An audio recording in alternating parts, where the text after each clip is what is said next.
What's going on, all you beautiful citizens of the nation? Your man Sly here, and as most of you know, the king is back. This week's challenge is the man himself, Oryx. Some groups are still struggling with finding a way to repeatedly and reliably beat Oryx every week. Now, add another mechanic into the mix, and it throws a wrench into a lot of people's plans. Well, like most challenges, there are a ton of ways to complete the same idea, and I'm going to go over and show you every detail on how we did it at Reset on Tuesday. So, first up, the actual challenge.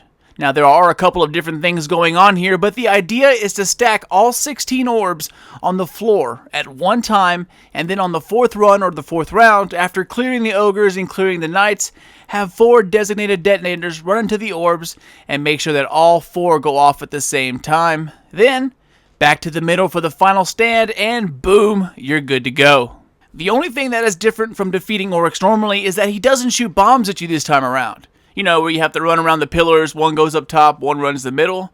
If you don't detonate orbs after stunning them, you actually get teleported and have to defeat a shade on every round. This is the only difference, but this time around, the Light Eater Knights are absolutely critical.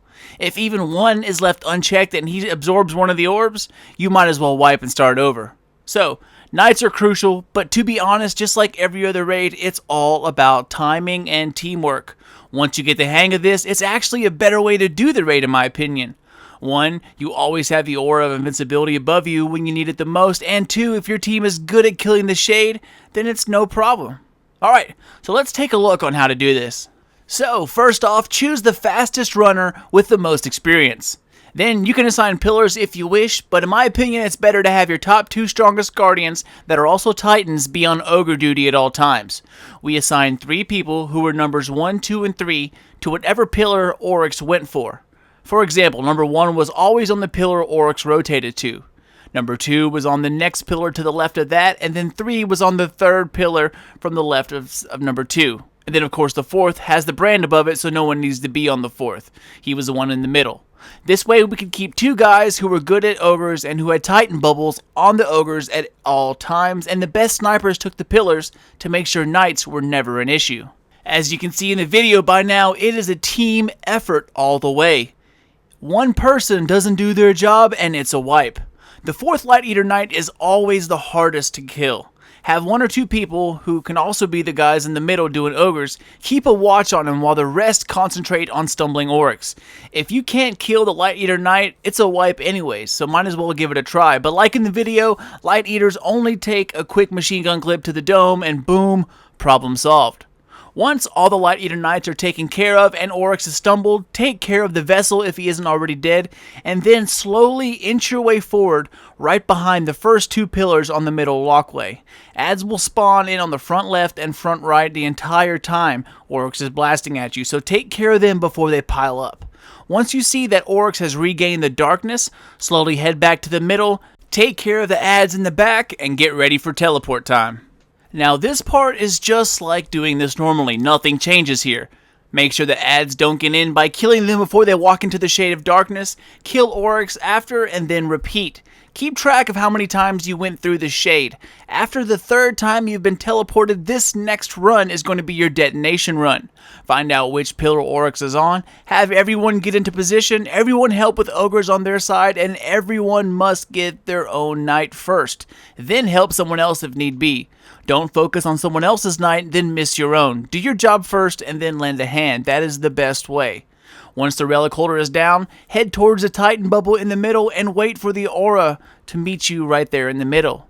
Then, make sure the 4th knight and vessel aren't a problem, stumble Oryx, and then like in the video, run out, and if you killed all your ogres quickly, they will stack up very nicely.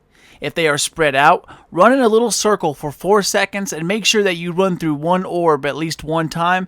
It will start to detonate the rest of the way with you nearby. Head to the middle, and boom, all 16 orbs detonated at once. Now, get ready for the final stand.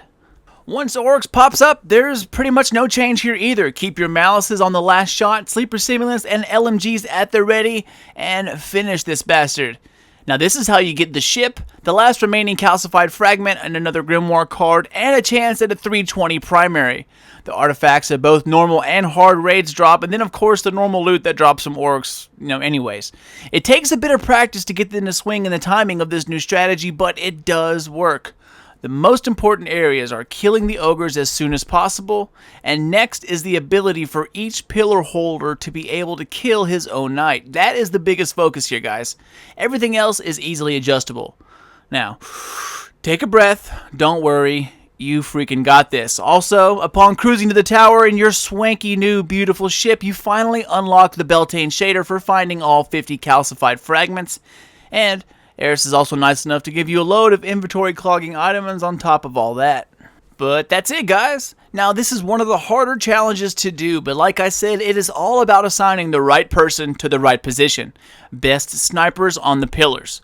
Lowest light and the fastest guardian run the relic to do the jumping. Have at least one titan in the middle to pop a bubble for everyone to run to when the relic holder says he is down, and if you need to, help with the 4th light eater knight. Everything else is pretty much the same, and it also takes away the running of the bombs and eliminates dumb mistakes and stupid deaths that happen there that make teams wipe. So I actually think it's a good thing. If you've beaten the king, let me know what all your drops were in the second chest. I had a 320 auto rifle, but I really wanted a pulse rifle and a helmet, but I guess there's always next week. Good luck, guys, and if you're a first-time viewer, you, sir or madam, are freaking awesome. Join the nation and help grow this awesome little channel full of friendly and knowledgeable gamers into something better. As for my subscribers, you already know that this is for you. So as usual, if you're watching this right here, right after now, then you, my awesome viewers of the nation, are the biggest group of badasses any YouTube channel would be freaking jealous of. Stay sly, beat Oryx, get that loot, and I will see y'all in the next one.